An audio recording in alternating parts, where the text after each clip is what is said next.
দিতেছে। আকাশ, তুমি এখানে? আফরিন, তুমি এখানে কিভাবে আসলে?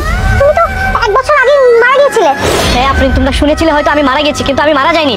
হয়েছিল কি জানো, ওই বর্ডারে যখন যুদ্ধ হচ্ছিল, যুদ্ধের সময় মানে একটা সময় কেউ আমাকে খুঁজে পাচ্ছিল না। খুঁজে না পাওয়ার কারণে সবাই মনে করেছে যে আমি মারা গিয়েছি। এই জন্য পেপার পত্রিকাতে নিউজও করেছিল। কিন্তু কি হয়েছে জানো, আমাকে ওইখানকার এক স্থানীয় লোক আমার বডিটা খুঁজে পায়। তখন আমি সেন্সলেস ছিলাম। আমাকে সেখান থেকে তুলে এনে হসপিটালে ভর্তি করে তারপর অনেকদিন চিকিৎসার পর আমি সুস্থ হই। তা তুমি সুস্থ হওয়ার পরে আমার কাছে কেন আসোনি? কিভাবে আমি যাবো বলো? আমি হসপিটাল থেকে ফিরে আসার পর আমার প্রায় 8 মাস কোনো স্মৃতিশক্তি ছিল না। অতীতের কোনো কিছুই আমার মনে পড়ছিল না। তারপর যখন আমি সুস্থ হই, সুস্থ হওয়ার পর যখন আমার সবকিছু মনে পড়ে, আমি তোমাকে খুঁজতে বাড়িতে গিয়েছিলাম।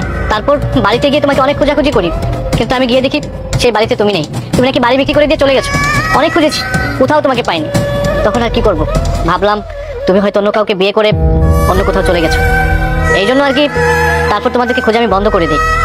তারপর এখানে এসে একটা চা দোকান দিয়ে কোনোরকম জীবিকা নির্বাহ করছি।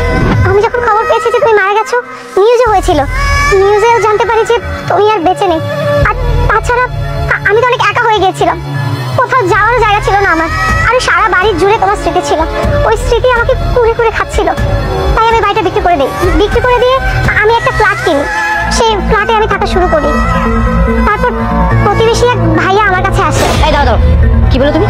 প্রতিবেশী ভাই মানে তুমি প্রতিবেশী ভাইকে বিয়ে করে ফেলেছো? আমার বাচ্চাও নিয়ে নিয়েছো? আরে আকাশ, তুমি কি বলছো? তোমার মাথা ঠিক আছে? এই শোনো, আমার মাথা সম্পূর্ণ ঠিক আছে, আমার কোনো সমস্যা হয়নি। আচ্ছা, তুমি যখন শুনতে পেরেছো যে আমি মারা গিয়েছি, আমার বডিটা পর্যন্ত খুঁজে পাওয়া যায়নি, তুমি তো পারতে আমার জন্য কয়েকটা বছর অপেক্ষা করতে পারতে। কিন্তু তুমি অপেক্ষা না করে এই কাজটা করতে পারলে বলো? তুমি তো অপেক্ষা করতে পারতে। তুমি অপেক্ষা না করে বিয়ে করে ফেলেছো, আমার বাচ্চাও নিয়ে নিয়েছো। আকাশ, তুমি যা ভাবছো একদম ভুল ভাবছো। তেমন কিছুই না, আমি বলছি তোমাকে। এই, তুমি আমাকে কি বোঝাতে চাও? হ্যাঁ, কি বুঝবো আমি? আমি তো চোখের সামনে দেখতে পাচ্ছি যে তুমি সন্তান নিয়ে দাঁড়িয়ে আছো। আমার পাড়া প্রতিবেশী এক লোককে তুমি বিয়েও করেছো। ছি, আমার না ভাবতে ঘৃণা হচ্ছে যে তোমার মতো একটা মেয়েকে আমি ভালোবেসে বিয়ে করেছিলাম। পারতে না তুমি আর কয়েকটা বছর অপেক্ষা করতে? চুপ করো, অনেক বলেছো তুমি। তুমি আমার ব্যাপারে কতটুকু জানো? আমার তো মনে হয় যে তুমি আমার ব্যাপারে কিছুই জানো না। আমি তোমাকে বলেছিলাম যে আমি অসুস্থ, তোমার মনে আছে? তার কিছুদিন পরেই আমি ডক্টর চেকআপে যাই। তখন আমি জানতে পারি যে আমি প্রেগনেন্ট। আমি তো খুশিতে পুরো আত্মহারা হয়ে গেছিলাম। আমি তোমাকে ফোন করতে চাই, তখনই আমি জানতে পারি যে তুমি ওই যুদ্ধে নিহত হয়েছো। এমনকি নিউজও জানতে পারি। এরপর আমি পুরোপুরি ভেঙে পড়ি।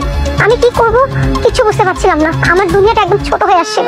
আর তার মধ্যে পুরো বাড়ি জুড়ে তোমার স্মৃতি জড়িয়ে ছিল। আমি কোনোভাবে ওখানে থাকতে পারছিলাম না। তাই আমি বাড়িটা বিক্রি করে দিই। বিক্রি করে আমি নতুন একটা ফ্ল্যাট কিনি। আর তোমাকে যে প্রতিবেশী ভাইয়ের কথা বললাম, তার সাথে আমার কোনো খারাপ সম্পর্ক নেই। সে তো আমাকে নিজের বোনের চোখে দেখে। তুমি চলে যাওয়ার পর থেকে সে আমাকে নিজের বোনের মতো করে টেক কেয়ার করেছে। আমার যে কোনো প্রয়োজনে সে আমাকে সাহায্য করেছে। এমনকি এই বাচ্চা হওয়ার সময় সে একটা ভাইয়ের দায়িত্ব পালন করেছে। আর তুমি তো জানতে যে আমার পরিবারের কেউ নেই। তোমাকে আমি ভালোবেসে বিয়ে করেছিলাম। এখন তো মনে হচ্ছে যে তুমি কোনোদিন আমাকে ভালোই বাসোনি। তুমি যদি আমাকে ভালোবাসো তাহলে তোমাকে বিশ্বাস করো। আমি এই একটা বছর কিভাবে পার করেছি তুমি জানো? তুমি জানো না। তুমি না জেনে আমাকে কতগুলো কথা শুনিয়ে দিলে। তুমি আমাকে বিশ্বাস করো। আমি তোমাকে ছাড়া অন্য কাউকে ভালোবাসার কথা কোনোদিন কল্পনাও করতে পারি না। আমি তোমার স্মৃতি আর তোমার দেয়া এই উপহার, এই বাচ্চাকে বুকে জড়িয়ে এতদিন ধরে আছি। কোনোদিন কারো কথা আমি ভাবিও নি তোমাকে ছাড়া। আর তুমি আজকে আমার ভালোবাসার এই প্রতিদান দিলে। আফরিন, তুমি এগুলো কি বলতেছো? এই বাচ্চা আমার, এই বাচ্চা আমাদের। আফরিন, আমি তোমাকে না বুঝে অনেক কিছু বলে ফেলেছি। আমি ভুল করে ফেলেছি। প্লিজ তুমি আমাকে মাফ করে দাও। দাও না, আমার বাচ্চাটাকে আমার কাছে দাও। মাশাআল্লাহ, বাচ্চাটা একদম আমার মতো হয়েছে।